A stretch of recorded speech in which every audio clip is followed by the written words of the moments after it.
And we're back. This is the Good Things Jackson Show right here on 97.7 WRBJ, the beat of the capital. I'm your host, Brad Kamikaze Franklin, and I hope you have been listening to the show. Hope you have tuned in. I hope you're following us on the Good Things Jackson Facebook page. Shouts out to my man Cocky and Fly. Make sure y'all are getting your tickets for debate night. Make sure you get your tickets for Willie Clayton and Scott Albert Johnson at the Jackson Medical Mall. Fallon Victoria just came in and gave us the whole rundown on that. You need to make sure that you're there. And we are honored and we are blessed to be able to hear at the 11th hour, man. We have Mr. Ty Pinkins. He is a candidate for Secretary of State in the state of Mississippi. As I said before the break, this is probably the most, or one of the most important general elections that we have had in the state of Mississippi, as as it relates to moving this state forward, putting this state on a brand new path. We have had legislators here on this show. We've had senators. We've had representatives. We've had people on both sides of the aisle. It was a very tumultuous legislative season, and coming out of that, really serious. And if those of you who watched the debate on the other night, I hope you did. I hope you are getting abreast of the issues that exist. Let's talk about the issues. Let's address the issues. And it's most important that here in Mississippi, being the state with the largest black population in the United States, it is important that we go out and exercise our right to vote. And I hope that you are making the best choice for moving the state of Mississippi forward in all aspects, man, so that all people can be able to enjoy a better quality of life. And that's my little stump speech for right now. But Ty, introduce yourself to folks here. We'll get into all of the minutia of the Secretary of State's office. But for those people who saw your name pop up as now the Secretary of State candidate for the Democratic Party, who may have no idea who you are or where you're from. Give us your background, where you're from, your claim to fame, where you went to school, who your people's is, all that good stuff. Well, first of all, thank you so much for the opportunity to come on your show today. Absolutely. I really appreciate you sharing the space with me, sharing this platform with me. And of course, I'm a son of the Mississippi Delta, born and raised in Rolling Fork. Okay. Yep. First in my family to graduate high school. Oh, wow. Yes, sir. Yeah. My mother dropped out of school when she was 15 years old to give birth to me. Wow. And my dad had already left in the 6th grade. Wow. And so I graduated high school there in Rolling Fork, attended Tougaloo College for a few years. We won't hold that against you, but that's Tougaloo. Yeah. But left there and went off to the military. Served 21 years, 3 combat tours, over 36 months at war. And our country awarded me the Bronze Star for my actions in combat. Amazing. And as an Army officer, served in the White House under President Obama for a few years. All right. And that's when my military career culminated. Ended there, and I decided I wanted to continue my education. And so I went over to Georgetown University Law Center. Graduated with my JD, my law degree, as well as my LLM, my master's in law. Then it took a turn. I decided to sell my house. Up the East Coast, packed everything up, and I came back. Where were you on the East Coast? Maryland. Okay. I was living right outside of DC in Maryland. Okay. Packed my kids and my wife up in a truck, and we came right back to Mississippi. Wow.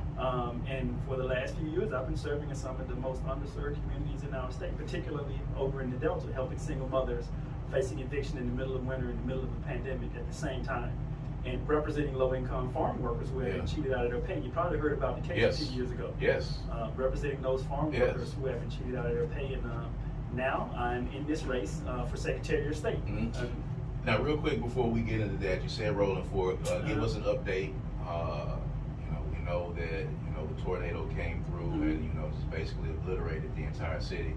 I know a lot of people that have been up there to help. I know a lot of people who are from up in that area, but you are from there. Yes, sir. Raised up there. So, when's the last time you've been back, and just give the folks a quick update on what's happening in Rolling Fork and how they are recovering up there. Actually, I was back there a few days ago, helping my family get themselves together. My parents, because the tornado hit Rolling Fork, it came from the south. And there's a little place called Pinkins Road, my last name. It had about 13 homes on it. And every house got wiped out. So in a few minutes after that storm hit, 95% of my family was homeless. Wow. Yes. And so we're working diligently to try to get everybody back to a comfortable place now. And this past week I was down and working with some architects to design that land again and start building houses back there. But people they're getting back on their feet. It's going to be a long road. road to recovery. And you are running a statewide race right now as we speak, while you are trying to, your family is basically displaced for a moment, and you're running a statewide race. So tell everybody how you got involved in this. You know, we of course have had Shawaski Young on this show a couple of times. He was a candidate for Secretary of State and was actually in the race originally as the Democratic candidate. And then he announced that he would be stepping aside for health reasons, and you are here. So let's talk about that process and how did it happen. How did you get the phone call, or did you step up? You know, how are you here today? So you want everything. I want the whole skinny. We want the whole skinny right here today. But first of all, shout out to Shawaski. Shawaski did so much good work in this race before he had to step aside for health reasons. So really a huge shout out to him. Thank him for all the hard work that he did. But I had previously been running the entire year in a different race. For the U.S. Senate.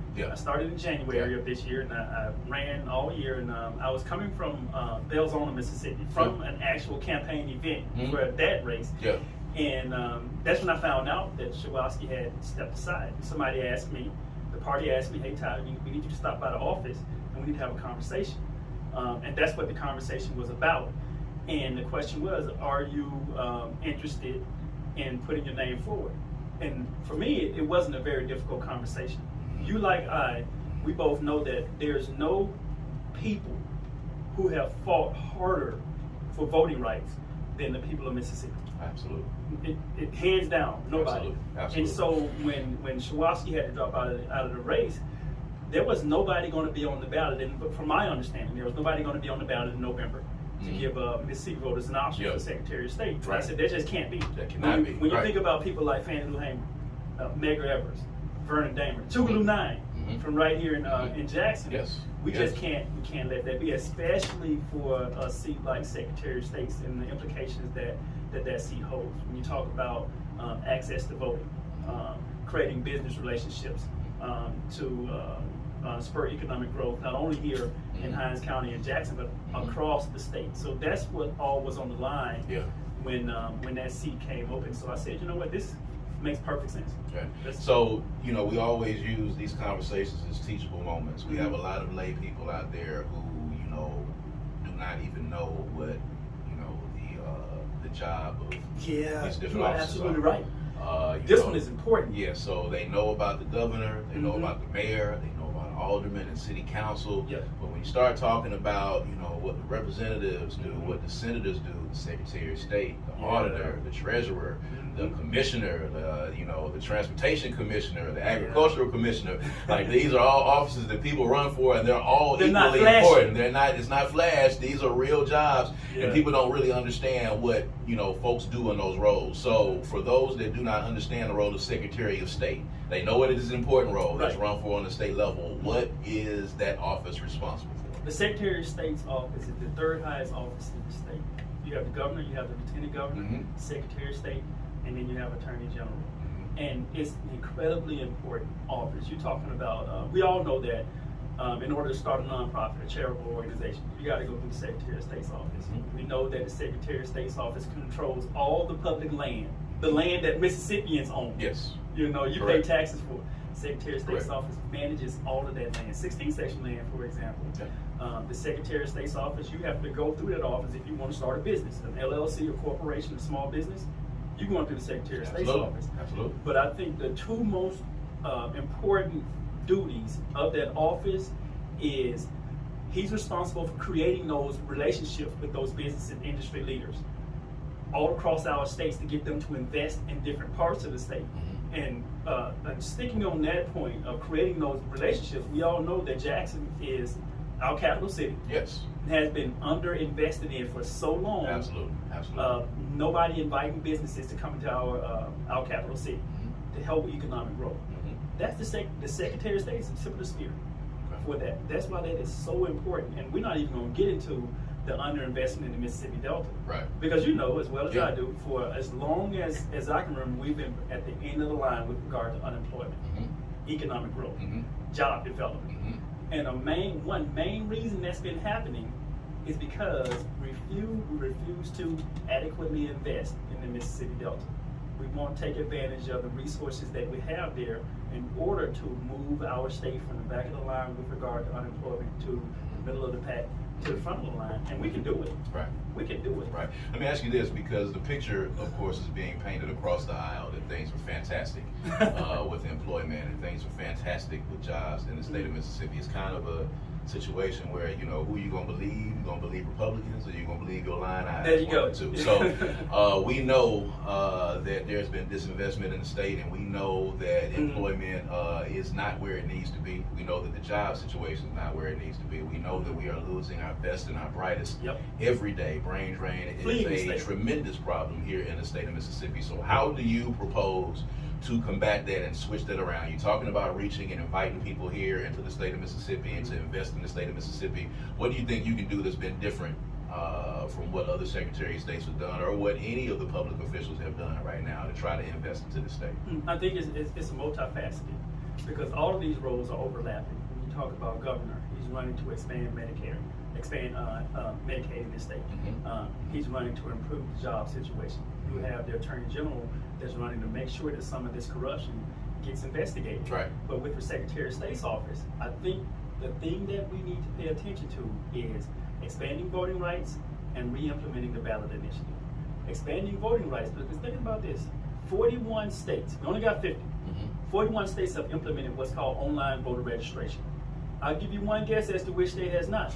Right. In Mississippi, we're still having people register to vote using pen, paper, and postage stamps. Yep. That is ridiculous. Yep. If 41 states have literally written the roadmap for us to implement online voter, it's free because you can Google it. Yes. And you haven't gone out and gotten one of those roadmaps and brought them back to Mississippi, it's time to go. 47 states. 47 states in this country have implemented what's called no excuse early voting, meaning you can vote early for no reason at all. Absolutely. Mississippi, you gotta count bubbles in a bar of soap, you gotta jump through a hoop and swim across the Mississippi River in order to vote early. 47 states have figured it out. We haven't. Right. Nearly half the states in this country have figured out how to implement same-day voter registration, which means that if you go to the polls and your name is Robert Jackson Jr. and they mistakenly put Robert Jackson Sr., you can fix that on election day right there at your voting booth. Take 10 steps to the right and vote. Right. Nearly half the states have implemented that, not Mississippi. And the last thing, and this is the one that blew my mind, did you know that the top 10 states in voter turnout in this country, top 10, they have what's called at-home voting? That one blew my mind. So you mean to tell me we have states that have figured out how to securely and accurately let their citizens vote at home, and they have three options. They can either mail their ballot back in, they can drop it off in a secure ballot box, or they can walk it in on election day. Right. Right. I say that in Mississippi, us being last with regard to expanding access to voting, actually there's a benefit there, because we have an opportunity right now. If we were to go to those states and get those workable solutions that they've already built for us, we don't have to write it now. Right. They've already written the roadmap. Right. Take 2 or 3 of those things and implement them here in Mississippi, we immediately go from worst to first with regard to voting rights. And that's why I'm running, because I know we can do it. I think you and I both know that it's not a matter of figuring it out. It's not rocket science. It's not. It's not algebra. I think in a lot of instances, it's not about figuring it out. It's about whether or not they want to do it, and whether or not they want to empower more voters. Matters. And representation.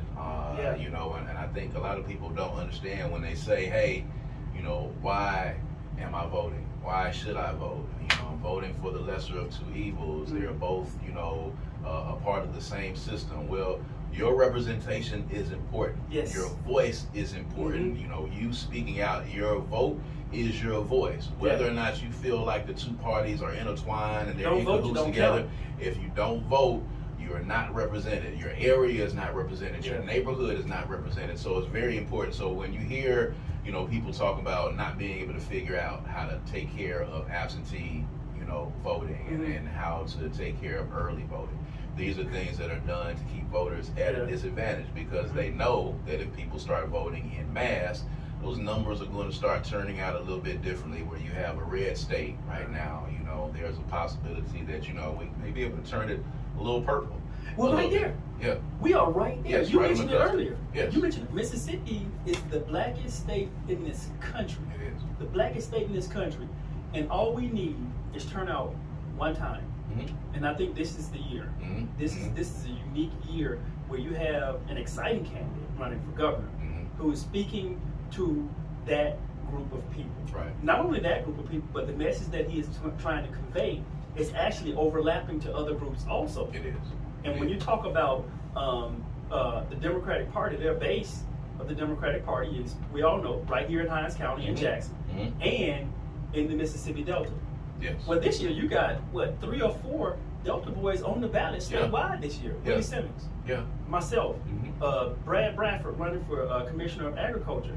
You got some really, really quality candidates on the ballot this year, and I think this is going to be a different year in Mississippi. I'm excited for the Delta because, having people that are from the Delta and from that area in positions where they can really help the Delta, I think is very crucial and very important.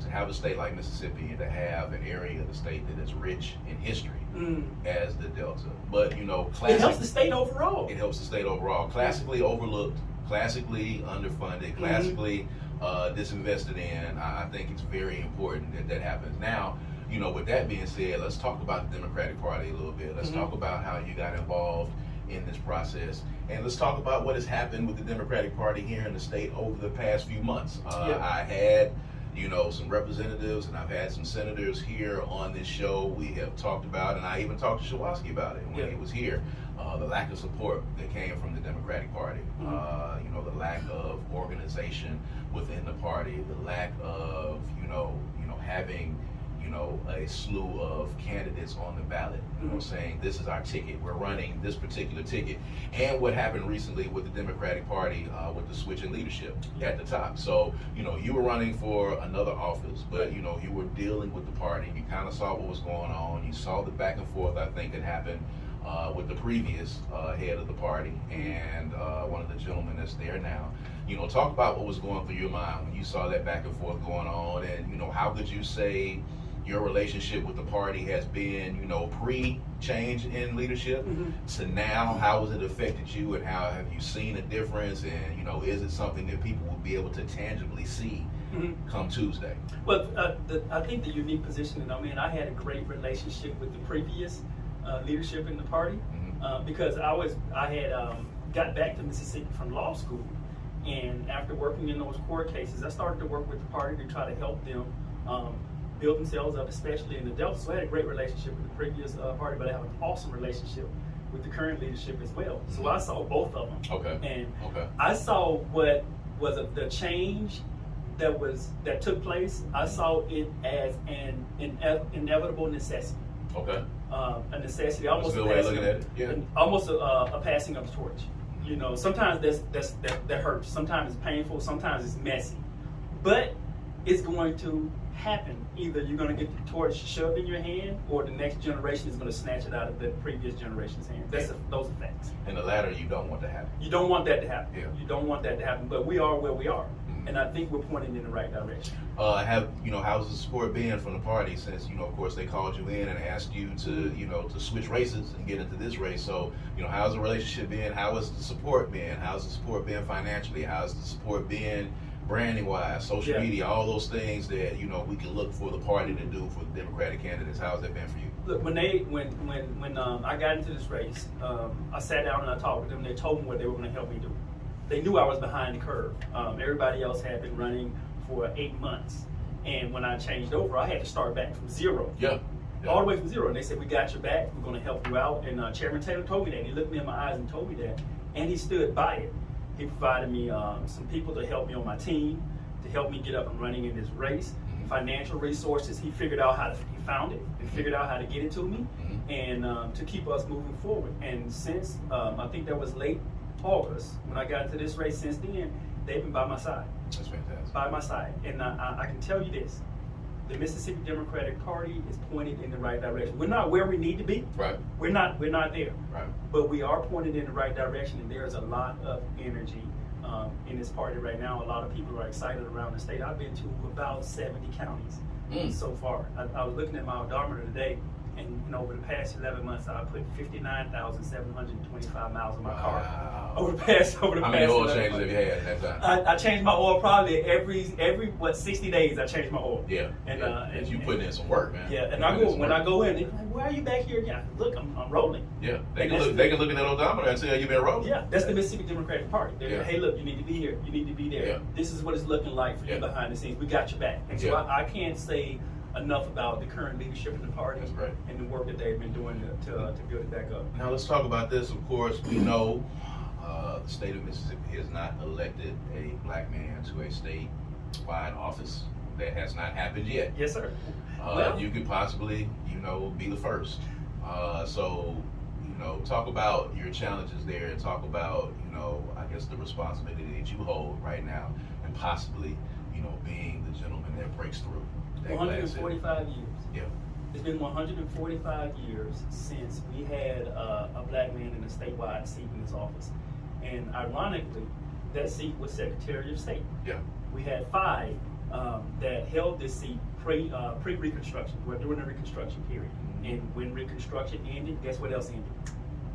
Black people being in statewide elected office. Right. So this is for me. It's a humbling experience. Mm-hmm. The possibility, the potential of being elected to this position, filling that office, because Hiram Rose Revels, first U.S. Senator ever. He was once Secretary of State, and then we had a couple more after him. But to be able to run for this position and to potentially fill this seat is extremely humbling. But I see the historical context. I see it now, thinking about Tuesday, 7 o'clock when the polls close, and it's important. And people around the state, they see it also. Do you think the state is ready? I think so. Because you got young people that are invigorated. People think young people aren't paying attention and they're not focused. Yes, they are. They are focused. They may not be out there like generations before them, interacting like generations before them, but they are excited. And you got older people, our seniors. They are still locked in. Everywhere I go, they're excited. They can't wait until Tuesday. My dad is a double amputee, nearly blind, in a wheelchair. And he called me. He said, I want to go to the polls on Tuesday. I want you to take me. And so this man who took me to the cotton fields as a 13-year-old kid to chop cotton, and I chopped that cotton from 13 until I graduated high school. This man who taught me everything I knew on Tuesday morning at about 9 o'clock in Rolling Fork, Mississippi, is going to be voting for his son. And I tell people, my father's not an anomaly. He's not anything. He's not this person that just came out of nowhere. We have those all over Mississippi. Yeah. And they're going to be going to the polls on Tuesday. It's fantastic. I had an opportunity to talk with Representative Zakiya Summers about engaging young people in the party and getting them involved. And there are a lot of young people who are, cynical about politics, just to be quite frank and honest with you, and they, don't see a need to or find it necessary to participate at all. So talk about, what you feel is being done and what you feel needs to be done to get more young people engaged. That's one of the main reasons I'm running, because I think we need to make sure that this process is not cumbersome to young people. It should not be a hurdle for them to jump. Right. Some of the things that I want to try to convince our legislature to implement, because Secretary of State, he can't implement laws. He can't do that. But what he can do is research and develop and help our legislatures create legislation. So one of the things that I want to submit to them is that we have an official polling place on every single college campus in Mississippi, including junior college. 1. 2, I want to go even further than that. I want to take our 18-year-olds that's in high school. This is democracy. Yes. We should be making sure that our children who are preparing to participate in the most important thing involving our country, we should make sure that this is something that we're guiding them into. So what I want to do is those 18-year-olds that's in high school, I want to see if we can figure out a way to pre-register them before they turn 18, maybe when they're 17 years old in their Mississippi history class. Take a day or something, say, you know what, it don't matter whether you're a Republican or you're a Democrat or you're an independent. Right. Here's a day where it's going to be nonpartisan, and and we're going to pre-register our kids so that when they turn 18 years old, they flow right into that process and they can participate in this democracy. And so those are two of the things that I want to do, but I want to make sure that we implement online voter registration, no excuse early voting, reinstitute the ballot initiative, and here's the kicker, and we're this close to getting this last one. Do away with Mississippi's felony disenfranchisement laws. You know it's in the courts right now where we have 220,000 or so previous felons, people who have felons that cannot participate in the vote. So, I mean, and that I don't get. If we are a country that says our judicial system is designed to rehabilitate people, to rehabilitate. So, if you commit a crime and you are convicted civilly or criminally, civilly meaning that you have to pay a fine, $5,000, $50,000 or so. Right. Criminally, you have to serve some time. 5 years, 50 years. After you do those things, our judicial system is saying you are adequately rehabilitated. We want to place you back in your community so you're a productive member of your community. How can you do that if you take away from that person the most valuable currency they have, that vote, every year? You know? No. And so I disagree with it, and it's from our late 1800s Constitution, and we know why it was implemented. It says it. Expressly, they said it was implemented for racist reasons. So why are we still dealing with that now in 2023? That's one of the things that I want to support ending, and it's at the Fifth Circuit right now on appeal. Here's why this election is so important, and I'm gonna tie it up in a little bow for you. All right. Tie it up in a little bow for you. You got a person like Greta Kim Martin who's running for Attorney General, right? You have myself who is running for Secretary of State. The current Secretary of State and the current Attorney General, they are pushing to make sure that that law stays in place.